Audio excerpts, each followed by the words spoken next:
your bulk isn't an excuse to overeat. I think a lot of us bodybuilders or bodybuilding lifestyle people, when we get into a bulk, we tend to get carried away a little bit. And I think that's a problem because what it does is it limits the amount of runway you have for your bulk. I don't like calling it a bulk. Let's just call it a muscle building phase.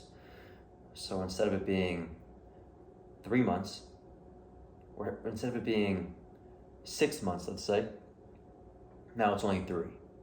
Because you've eaten double the amount of surplus that you need, because you haven't really done the accurate measurement of weighing out the food and weighing yourself to know the result of the surplus that you're in. So you really don't know how much of a surplus you're in. And over time, this is going to add up. You're going to be in a deficit more than you are a surplus, or at least you're going to be in a deficit more than you are in a maintenance. Ideally, you want to spend most of the time not in a deficit. It doesn't have to be in a surplus, but at least maintenance.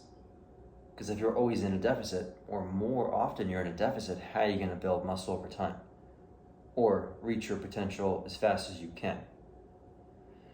You're going to think you're at your potential, but you're not going to realize if you just peel back the layers and think, oh, out of the last 5 years, I've been in a deficit for half of that. So when you start really thinking about this, then you're like, oh, I could potentially have built much more muscle. And that's why I'm putting this video out, because that's what I did. And now I've cut down my surplus to about half a pound a week that I'm gaining. It used to be a pound. 500 calorie surplus per day. 7 days a week, 7 times 500, 3,500. That's how many calories is in a pound of fat. So if I scale it down to 250, now I'm gaining a pound over 2 weeks, half a pound a week. Now I have twice as many workouts, which is twice as much stimulus over time, which could build me twice as much more muscle.